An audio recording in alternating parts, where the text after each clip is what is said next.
Hello बच्चों, कैसे हो आप सब। उम्मीद है बढ़िया होगे, पढ़ाई चल रही होगी।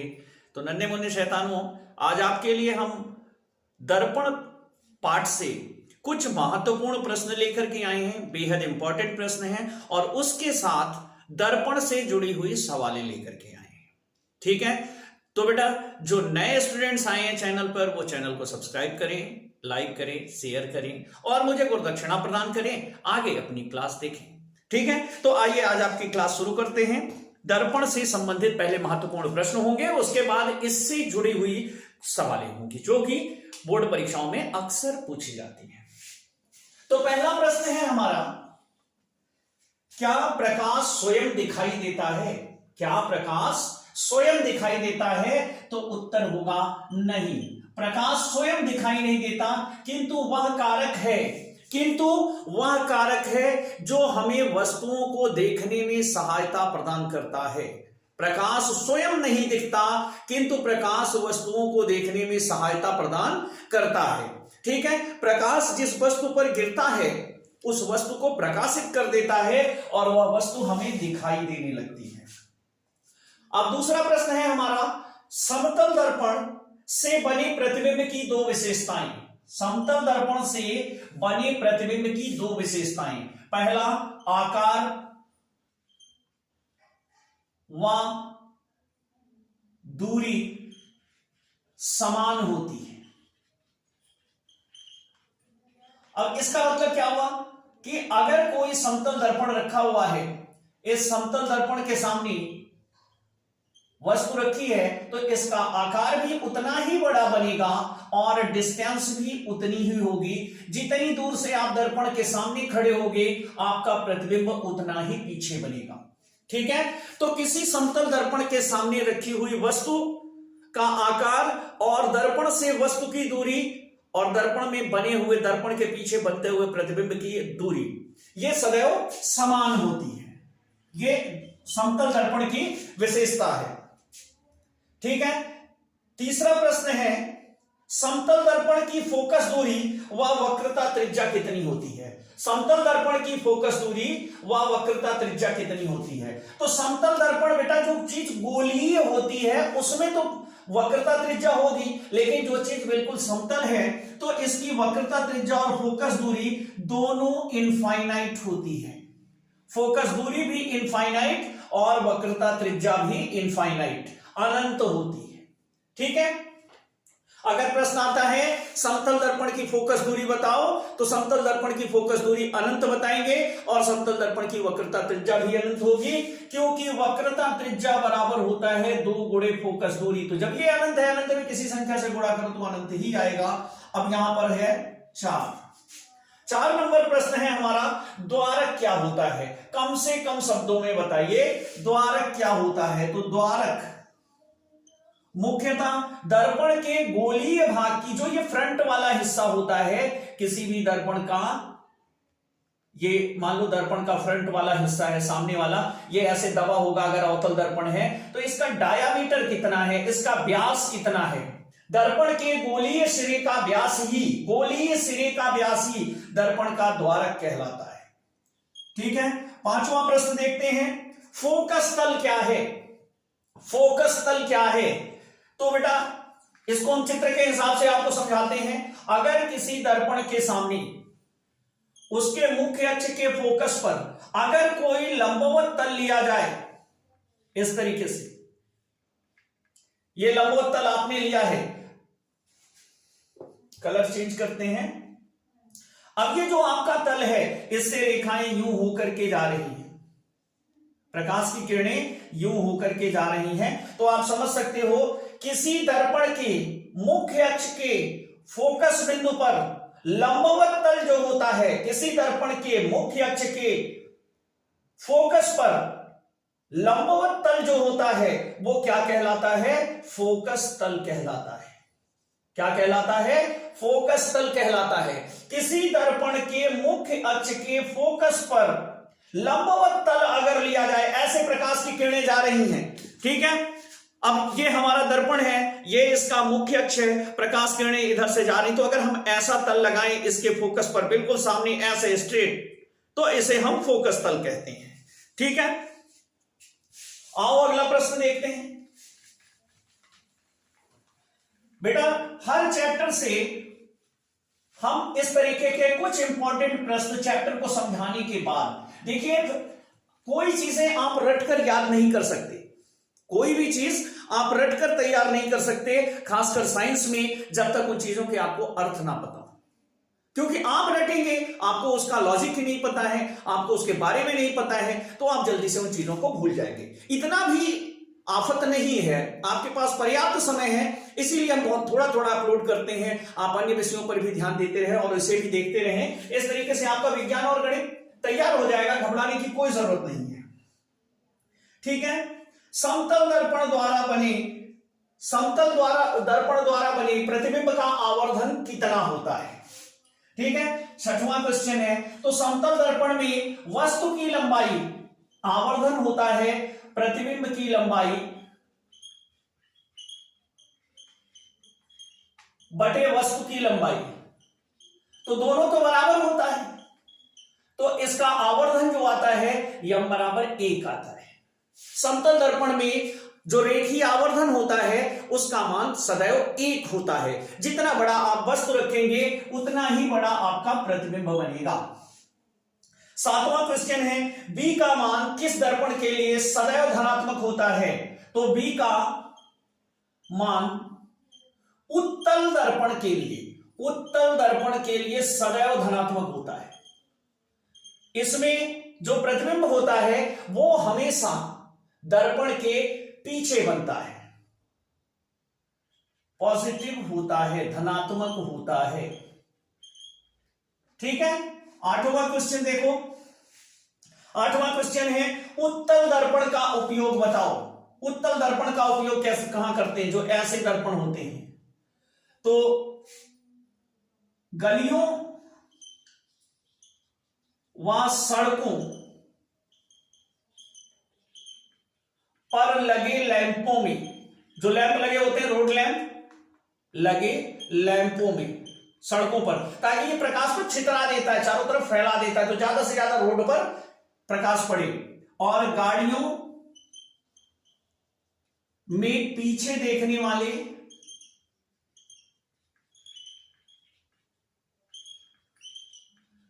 शीशे में, पीछे देखने वाले दर्पण में। गाड़ी में देखो बैक व्यू मिरर लगा होता है, स्कूटर में, मोटरसाइकिल में, बस में, ट्रक में, जहां से हम पीछे देखते हैं, पीछे से आती हुई किसी गाड़ी को देखते हैं, तो गाड़ियों में पीछे से देखने वाले दर्पणों में लगा होता है। ये इसके दो मुख्य उपयोग हैं। अब नौवां क्वेश्चन है, रेखीय आवर्धन की परिभाषा बताओ। तो रेखीय आवर्धन यम बराबर होता है I/O, image length of image upon length of object, माने वस्तु की लंबाई और प्रतिबिंब की लंबाई बटे वस्तु की लंबाई, और ये वैल्यू होती है -V/U के भी बराबर, यानी दर्पण से प्रतिबिंब की दूरी बटे दर्पण से वस्तु की दूरी के ऋण मान के साथ अगर इसको निकाला जाए तो जो आती है वैल्यू उसे हम रेखीय आवर्धन कहते हैं। ठीक है। अतः इसकी परिभाषा हम बता सकते हैं कि किसी दर्पण द्वारा बने प्रतिबिंब की लंबाई और वस्तु की लंबाई के अनुपात को उस दर्पण का रेखीय आवर्धन कहते हैं। अर्थात प्रतिबिंब अपनी लंबाई का कितने गुना बन रहा है। ठीक है। अगला प्रश्न है हमारा 10वां, अवतल दर्पण के लिए UVF में संबंध लिखो। तो बेटा चाहे अवतल दर्पण हो चाहे उत्तल दर्पण हो, UVF में संबंध होता है 1 बटे फोकस दूरी बराबर 1 बटे दर्पण से प्रतिबिंब की दूरी धन 1 बटे दर्पण से वस्तु की दूरी, अर्थात U। ठीक है। 1 बटे V बराबर 1 बटे यह बराबर 1 बटे V धन 1 बटे U। UVF में संबंध चाहे अवतल के लिए पूछे चाहे उत्तल के लिए पूछे, दोनों के लिए यही होता है, चाहे वो रेखीय आवर्धन हो चाहे फोकस दूरी हो।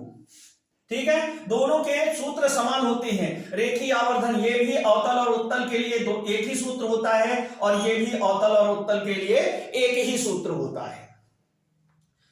केवल नाम बदल देने से सूत्र अलग नहीं हो जाते। हाँ, आपको कंफ्यूज करने के लिए ऐसे मान जरूर दे देता है कि अवतल के लिए बताइए और उत्तल के लिए बताइए। अगर वो दर्पण है तो दोनों के लिए रेखीय आवर्धन के सूत्र समान होते हैं और यूवी अपने संबंध भी समान होते हैं। ठीक है। 11वां प्रश्न कहता है कि फोकस और वक्रता केंद्र के बीच कोई वस्तु अवतल दर्पण के सामने रखी है, आरेख खींचो। आरेख खींचना है। एक अवतल दर्पण है, इस अवतल दर्पण के सामने ये इसका मुख्य अक्ष है, ये ध्रुव P है, ये इसका फोकस मान लेते हैं, ये इसकी वक्रता केंद्र मान लेते हैं। तो अब यहां पर फोकस और वक्रता केंद्र के बीच कोई वस्तु रखी है, इसका आरेख खींचना है। तो आरेख खींचने के लिए क्या करेंगे, पटरी से इसकी लंबाई नाप करके यहां भी लंबाई नापेंगे या कहीं भी लंबाई लेकर के निशान लगा लेंगे और एक समांतर रेखा खींचेंगे। इसको फिर फोकस से जहां ये जाकर के मिलेगी यहां और फोकस के बीच पटरी लगाते हुए इस तरीके से खींचेंगे। दूसरी किरण यहां इस बिंदु से यहां पर पटरी लगाएंगे और इन दोनों रेखाओं को मिलाते हुए यहां खींचेंगे। ठीक है। अब ये जो लेंथ आ गई, ध्यान दीजिएगा कैसे बनाते हैं। पहले तो हम यहां पर इसकी लंबाई नाप करके यहां कहीं बीच में एक पॉइंट ले लेंगे और इसके सिरे और इस बिंदु को पटरी से मिलाते हुए दर्पण तक ले जाएंगे। फिर जहां ये दर्पण को काटेगी वहां से फोकस तक पटरी लगाते हुए नीचे लेकर के आएंगे। इसको पहले हम इसको नापेंगे, इसको नापने के बाद उतना ही यहां नाप लेंगे। नापने के बाद हम यहां निशान लगा करके फिर पटरी को इन दोनों निशानों को मिलाते हुए यहां मिलाएंगे। अब जहां ये काट देगा फिर पटरी को यहां से फोकस तक मिलाएंगे और फोकस तक मिलाने के बाद इसको आगे बढ़ा देंगे। अब जितनी लंबाई यहां मिली, जितनी लंबाई यहां मिली उतनी ही लंबाई लगभग यहां ले लेंगे और इस निशान के साथ पटरी फिर ऐसे लगाएंगे, क्योंकि हमें मुख्य अक्ष के समानांतर खींचना है और इस रेखा को हम ऐसे आगे बढ़ाते हुए ले जाएंगे और इसको भी आगे बढ़ा देंगे। जहां दोनों काटेंगे यहां प्रतिबिंब बनेगा। ठीक है। अब इसकी प्रकृति बतानी है, उल्टा बनेगा, वास्तविक बनेगा और वस्तु से बड़ा बनेगा। ठीक है। आओ अंतिम महत्वपूर्ण प्रश्न देख लेते हैं। गोलीय दर्पण के लिए, गोलीय दर्पण के लिए फोकस दूरी और वक्रता त्रिज्या में संबंध बताओ। तो F बराबर यानी फोकस दूरी बराबर R/2 अर्थात वक्रता त्रिज्या बटे 2 होता है, या तिरछा गुणा कर दें तो फोकस वक्रता केंद्र दूरी जो होती है वो फोकस की दुगुनी होती है। ठीक है। तो ये हो गए हमारे महत्वपूर्ण प्रश्न। इसके बाद आएगा हमारा न्यूमेरिकल और अगला वीडियो आपको हम अपवर्तन का देंगे। ठीक है। छोटे छोटे चैप्टर हैं, इसमें से कुछ गिने चुने महत्वपूर्ण प्रश्न जिनको हम कई दफा कई बार सेलेक्ट करते हैं पेपर के हिसाब से। अब चूंकि देखो बेटा, मैं अकेला व्यक्ति हूं, सारे काम मुझे अकेले करने पड़ते हैं, इसलिए मैं प्रिंट के चक्कर में पढ़ता हूं तो बहुत लेट हो जाता हूं, क्योंकि मुझे दूसरों से काम लेना पड़ता है। इसलिए मैंने हैंडराइटिंग में ही क्वेश्चन बनाने शुरू कर दिए हैं। इससे आपको वो महत्वपूर्ण प्रश्न मिल जाएंगे जो मेरे मन में दिमाग में घुमड़ते रहते हैं कि आपके लिए जरूरी है। तो हर चैप्टर से पहले, हर न्यूमेरिकल होने से पहले मैं आपको ऐसे महत्वपूर्ण क्वेश्चन लेके आऊंगा। इसी के आधार पर अगला चैप्टर आपको हम समझाएंगे। अगला जो हमारा अपवर्तन का टॉपिक आएगा उसको हम इसी प्रकार समझाएंगे। ठीक है। तो आओ न्यूमेरिकल देखते हैं। तो आंकिक प्रश्नों की श्रृंखला में हमने कुल 6 प्रश्नों का चयन किया है। इनकी सहायता से आप जितने भी प्रश्न होंगे दर्पण के सारे लगा सकते हैं। हर एक प्रश्न अपनी आप में यूनिक है और अपना एक तरीका आपको बताता है कि इस टाइप के सवाल को कैसे किया जाएगा। ठीक है। तो देखो पहला क्वेश्चन है कि एक अवतल दर्पण के सामने उससे 20 सेंटीमीटर की दूरी पर कोई वस्तु रखने पर उसका वास्तविक प्रतिबिंब दर्पण से 30 सेंटीमीटर की दूरी पर बनता है। दर्पण की फोकस दूरी ज्ञात करो। तो पहले क्वेश्चन में कहता है कि दर्पण अवतल है, दर्पण अवतल है। ठीक है। अब इसमें कह रहा है कि दर्पण उसके सामने 20 सेंटीमीटर की दूरी पर वस्तु रखी है, तो u बराबर -20 सेंटीमीटर। u हमेशा ऋणात्मक होगा और उसका प्रतिबिंब दर्पण से 30 सेंटीमीटर की दूरी पर बनता है और वो भी वास्तविक बनता है, तो ऋण 30 होगा बेटा।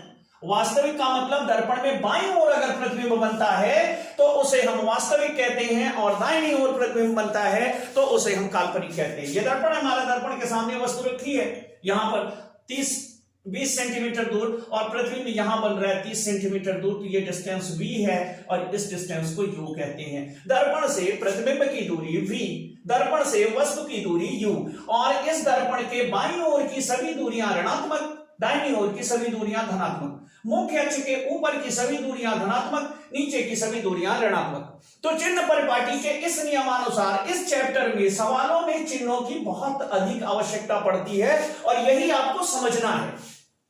तो इसमें कह रहा है फोकस दूरी निकालो, चलो निकालते हैं। तो फोकस दूरी और यूपीएफ वाला जो संबंध था उसे लगाएंगे 1/v प्लस 1/u। अब यहां पर मान रखेंगे 1/f बराबर 1/-30 प्लस 1/-20। बस कठिनाई यहीं तक है, इसके बाद तो कक्षा 5 वाला भिन्नों का जोड़ है। ये हो गया -1/30 और ये धन ऋण का गुणा होगा ऋण -1/20, लासा लेंगे बेटा 60 आएगा। 30 दूना 60 -2, 20 तिहाई 60 -3, तो 1/f बराबर हो गया -5/60। दोनों को पलटी मारो, जब दोनों को पलटी मारोगे तो यह बराबर होगा 60/-5 बराबर -12 सेंटीमीटर। अब चूंकि दर्पण अवतल है इसलिए इसकी फोकस दूरी ऋण चिन्ह के साथ आती है, उत्तल दर्पण की फोकस दूरी हमेशा धन चिन्ह के साथ आती है, तो लिखेंगे फोकस दूरी बराबर 12 सेंटीमीटर उत्तल दर्पण, अवतल दर्पण। अब यहां अवतल लिख दिया तो चिन्ह नहीं यूज करते हैं, ठीक है। तो ये हो गया आपका पहला सवाल, फोकस दूरी निकल गई। इस तरीके से हम फोकस दूरी निकालते हैं। अब आता है हमारा दूसरा प्रश्न, ठीक है। दूसरे प्रश्न में कहता है कि अवतल दर्पण की फोकस दूरी 10 सेंटीमीटर है। तो ठीक है, अवतल दर्पण है और फोकस दूरी 10 सेंटीमीटर है, तो यह बराबर क्या लेंगे -10 सेंटीमीटर, -10 सेंटीमीटर। अवतल दर्पण के लिए हमेशा फोकस दूरी ऋणात्मक लेना भैया, ऋण चिन्ह जरूर लगाना, सवाल में नहीं दिया रहता है। और कह रहा है कि दर्पण से 20 सेंटीमीटर पर रखी वस्तु का प्रतिबिंब दर्पण से कितनी दूरी पर बनेगा, u। ये सभी दर्पणों के लिए ऋणात्मक होता है, बार बार कह रहे हैं, -20 सेंटीमीटर। और निकालना है प्रतिबिंब कितनी दूर बनेगा, v निकालना है, ठीक है। आपसे प्रतिबिंब की स्थिति पूछ रहा है, तो प्रतिबिंब की स्थिति अब यहां बताने के लिए हम सूत्र तो वही प्रयोग करेंगे, 1/f = 1/v + 1/u का, ठीक है। अब यहां मान रखते हैं -1/10 = 1/v और u का मान +1/-20। तो अभी यहां क्या करना है आपको, v को इधर लेके आना है बाईं ओर और 10 को इधर लेके जाना है। इसको इधर ट्रांसफर मारो, इसको इधर लेके आओ, तो ये होगा -1/v। इसको इधर ले आए धन में और इधर बराबर ऋण 1/20, ये बचा हुआ है, और इसको उधर ले गए तो ये ऋण का है तो धन हो जाएगा 1/10। बेटा यहां चिन्हों का खेल बहुत बहुत बहुत ज्यादा है, इसको ध्यान रखना। -1/v बराबर, अब इसका लासा बेसिकलम -20, 10 दूना +20, 2, 10 दूना 20, यहां धन दो रखे, तो -1/v बराबर 1/20, पलटी मारो, तो v बराबर -20 सेंटीमीटर। अब -20 का मतलब है कि अगर ये तुम दर्पण रखे हो तो दर्पण के सामने अगर वस्तु यहां रखी है तो यहां इसका प्रतिबिंब कहीं यहां बन रहा है, ठीक है ना। 20 सेंटीमीटर दूर रखे हो, 20 सेंटीमीटर दूर ही बन रहा है, मानी यहां पर इसका प्रतिबिंब बन रहा है। तो ये जो यहां से ये दूरी थी ये तो यू हो गई, और ये जो प्रतिबिंब बना, अब इसको हम कलर चेंज करके आपको दिखाते हैं। ये आपने वस्तु रख दी दर्पण के सामने, अब मान लो इस वस्तु से यहां से चली और यहां आई किरण, दूसरी फोकस से गई यहां आई, तो ये u था और ये डिस्टेंस जो है वो v हो गया, तो दोनों बाएं ओर है भैया। तो यहां लिखेंगे दर्पण के सामने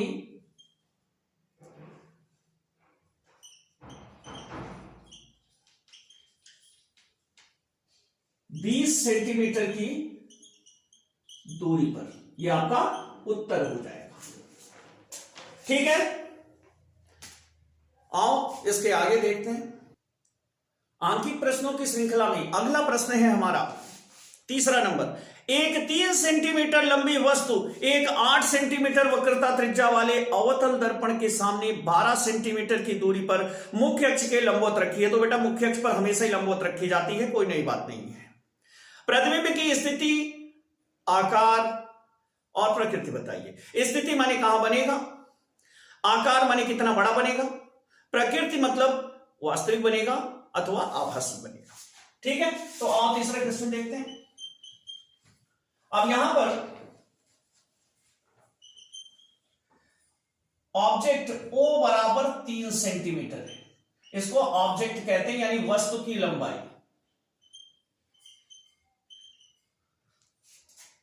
वक्रता त्रिज्या R बराबर 8 सेंटीमीटर है।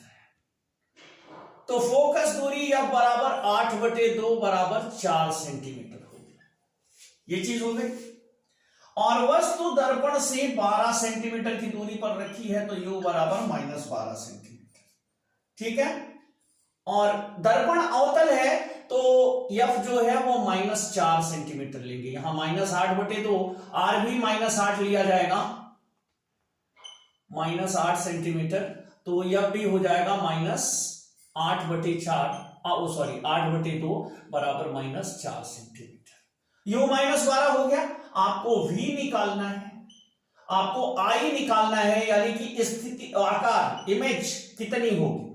और बाकी तीसरी चीज उसकी प्रकृति वास्तविक होगा या आभासी होगा, ये आने वाला चिन्ह बताएगा। अगर V का मान धन के साथ आया तो दर्पण के दाहिनी ओर बनेगा, आभासी बनेगा। अगर ऋण चिन्ह के साथ आया तो दर्पण के सामने या बाईं ओर बनेगा, वास्तविक बनेगा। तो चलो निकालते हैं। 1/F बराबर 1/V प्लस 1/U। मान रखते हैं 1/-4 बराबर 1/V प्लस 1/-12।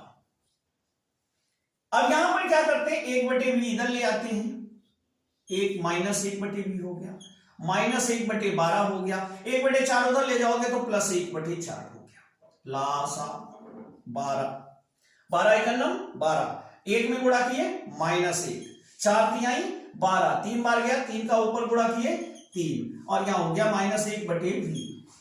ठीक है, चलो अब इसको करते हैं। -1/V बराबर, यहां पे क्या हो गया, 3 में से 1 गए, 2/12। अब 2 से भाग दे देते हैं तो 2 एकम 2, 2 छंग 12। तो V बराबर हो जाता है -6/1। इसके माइनस से इधर भाग दे देते हैं, तो V बराबर -6 सेंटीमीटर। तो भैया एक मान तो ये आ गया आपका, यानी स्थिति जो है दर्पण के सामने 6 सेंटीमीटर की दूरी पर कैसा बनेगा, वास्तविक। ठीक है, अब निकालना है प्रतिबिंब की लंबाई। तो यहां पर होगा V/U। देखो सूत्र होता है M बराबर I/O बराबर -V/U। तो भैया M आवर्धन है, M निकालना नहीं है, तो इन दोनों का सेट लेंगे। कभी इसका ले लेते हैं, कभी इसको और इसको जोड़े में ले लेते हैं। तो यहां लेंगे I/3 बराबर -V का मान कितना आया, -6। U का मान कितना है, -12। अब I बराबर हो गया -3 गुणे 1/2 बराबर -3/2। ठीक है, तो I बराबर -1.5, माने प्रतिबिंब की लंबाई बराबर 1.5 सेंटीमीटर। और उल्टा बनेगा, उल्टा का मतलब समझ रहे, ऋण चिन्ह आया, अगर धन आया होता तो सीधा बनता। अब यहां देखो, अगर इसके नीचे बन रहा है तो उल्टा है, और इसके ऊपर बन रहा है तो सीधा है। ऋण में लंबाई आई तो उल्टा है, धन में लंबाई आई तो सीधा है।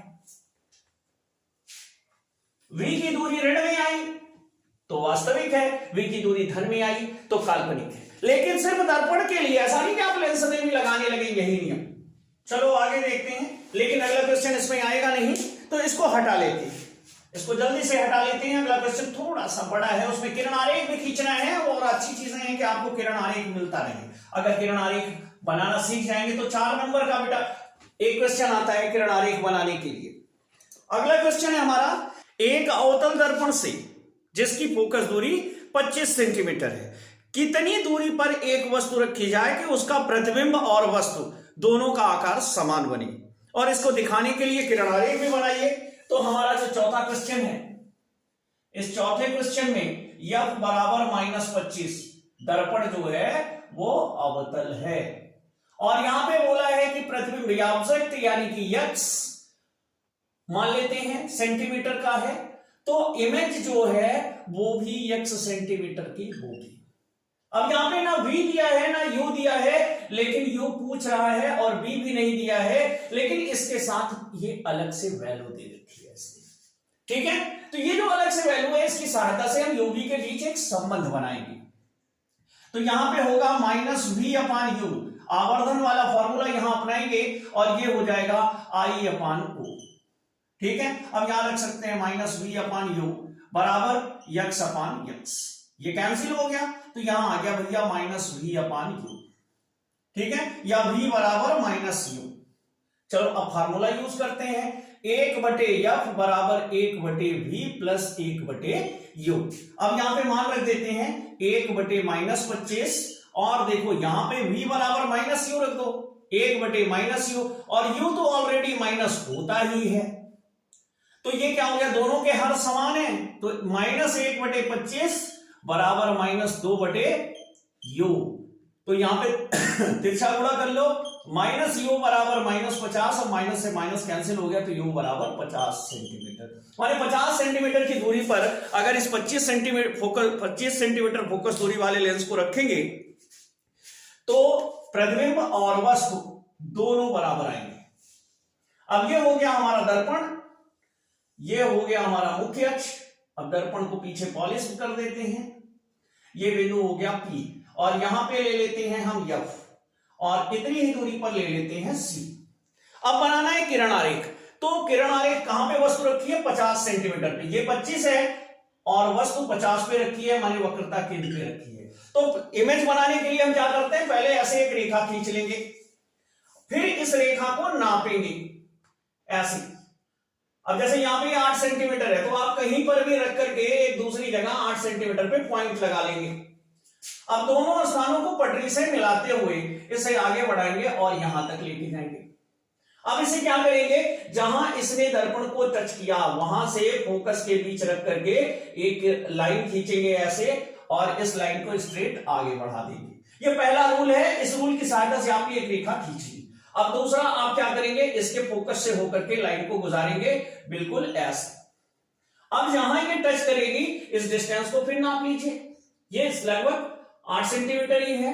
अब फिर यहां पर कहीं पर भी आप 8 की एक पॉइंट लगा लीजिए और इसको पटरी से ऐसे मिलाइए और मिलाते हुए एक समानांतर रेखा खींचिए, तो आप देखेंगे कि ये C पर ही काट रहा है। अब यहां पे रेखाएं किरण कैसे चल रही है प्रकाश की, वस्तु से चलने वाली एक किरण इस तरीके से गई और ये परावर्तित होकर के इधर आ रही है, और ये जो फोकस से जा रही है इस तरीके से जा रही है और इधर आ रही है, और यहां पर दोनों किरणें एक दूसरे को इस बिंदु पर काटती हैं, तो यहां पर इमेज बनेगा। अब ये ऑब्जेक्ट है आपका और ये आपका इमेज है। ठीक है, तो ये आपका किरण आरेख बन गया। अब चलिए अगली सवाल देखते हैं जल्दी से। हम चाहते हैं कि आपको हर उस टाइप की सवाल मिल जाए जिससे आप इस चैप्टर से जुड़ी हुई सारी की सारी सवालें कर सकें।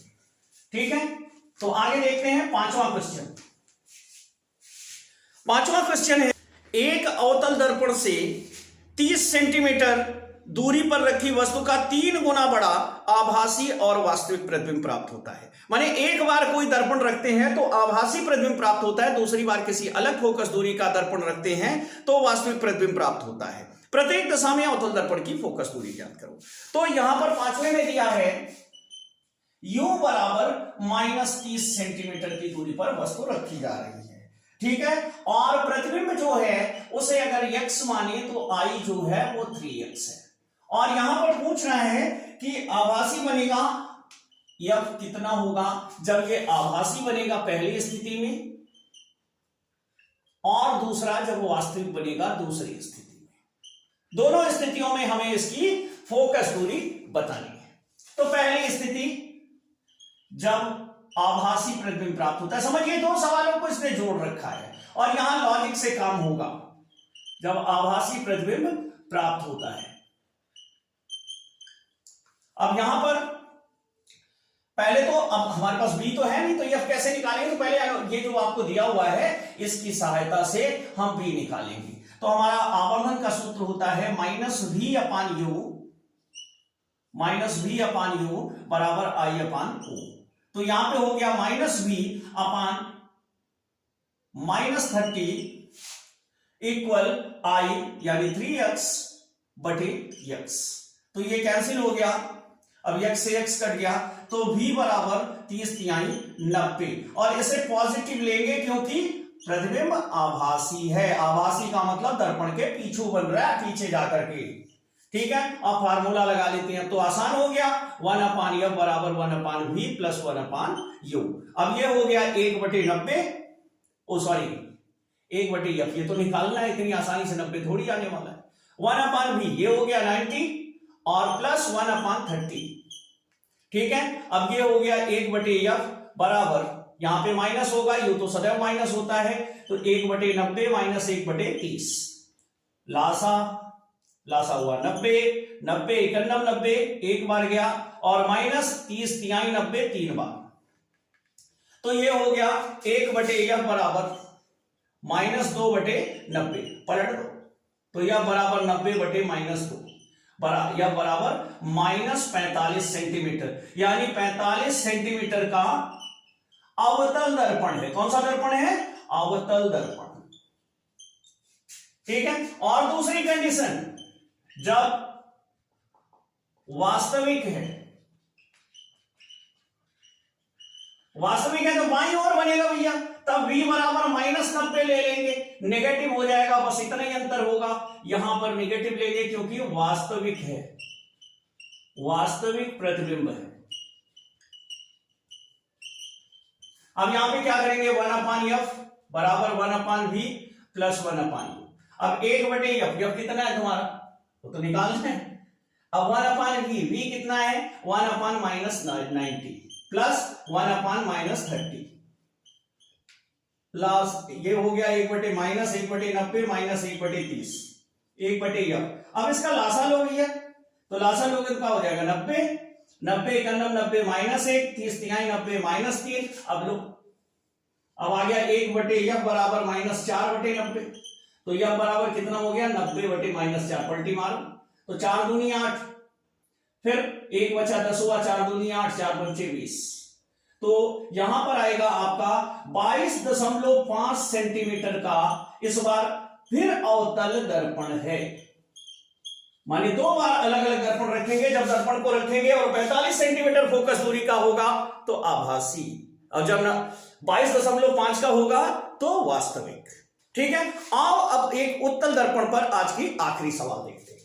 ठीक है, अवतल दर्पण पर तो ज्यादातर सवालें आती हैं, लेकिन कभी कभी उत्तल दर्पण पर आ जाती हैं, और इस आखिरी सवाल में उत्तल दर्पण का भी किरणारेख बनाना है।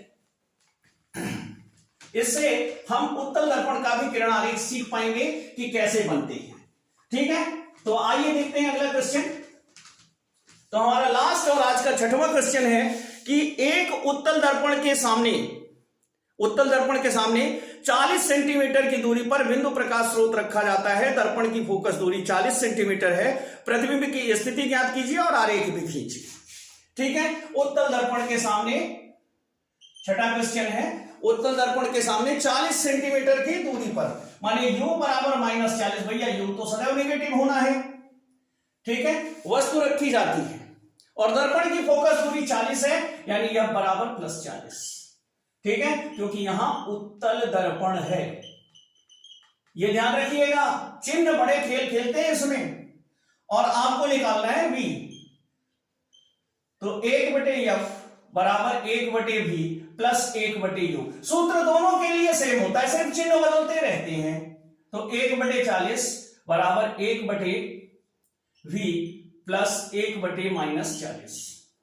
ठीक है, तो v इधर लाओ, -1/v हो गया बराबर -1/40, और इस 1/40 को इधर ले जाओ तो -1/40। अब हर समान है तो हम इसको सीधे जोड़ लेंगे, नहीं तो ला ले लो। अब 40 एकम 40 -1, फिर 40 एकम 40 -1 -1/v। तो यहां पे क्या बना, -1/v बराबर -2/40। ठीक है, 2 से कैंसिल हुआ, 2 एकम 2, 2 बेसम 40, माइनस से माइनस कैंसिल हो गया, तो 1/v बराबर 1/20 सेंटीमीटर।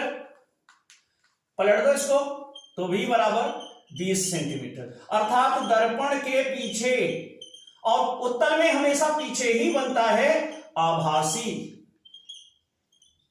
ठीक है, क्योंकि v अगर पॉजिटिव आया तो आभासी दर्पण के लिए, और v अगर नेगेटिव आया तो वास्तविक। तो चलो अब यहां पे चित्र बना लेते हैं, लास्ट काम है। तो ये हो गया हमारा उत्तल दर्पण। इस उत्तल दर्पण का ये मुख्य अक्ष है, ये P हो गया।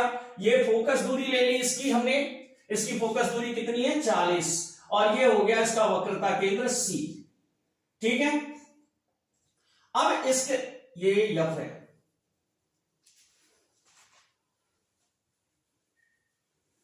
यहां पर F है। अब इसके सामने 40 सेंटीमीटर की दूरी पर वस्तु रखी है, मतलब यहां कहीं वस्तु रखी है। जितनी इसकी फोकस दूरी है उतने पीछे इसके वस्तु रखी है, तो वस्तु हम यहां रख देते हैं।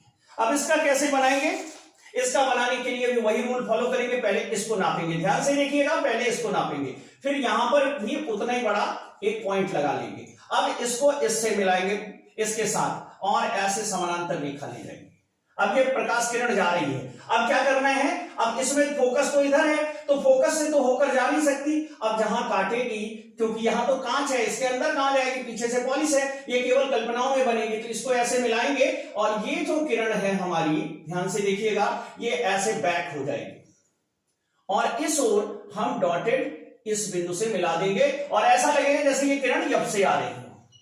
ठीक है, अब दूसरी किरण जो इससे चले और यहां से टकराए, अगर दर्पण ना होता तो ये C से होकर जाती, वो सीधी लौट जाती है। तो हम यहां से पटरी से C को टारगेट करते हुए यहां से मिलाएंगे, और इसे ऐसे लेके जाएंगे, और इधर क्या करेंगे, ऐसे डॉटेड ले जाएंगे, और यहां C से मिला देंगे, यहां पे ऐसे दिखाएंगे और ऐसे, मतलब जा भी रही है और लौट भी रही है, और हमारा प्रतिबिंब कहां बनेगा, यहां बनेगा, छोटा सा।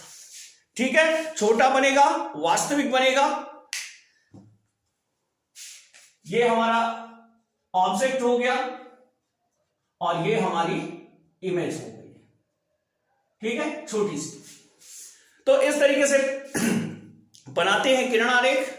ठीक है, उम्मीद है ये वाला टॉपिक आपका क्लियर हो जाएगा। नेक्स्ट वीडियो अपवर्तन में अच्छे इंपॉर्टेंट क्वेश्चन और सवालों के साथ मिलते हैं नेक्स्ट वीडियो में। तब तक पढ़ते रहिए, बढ़ते रहिए।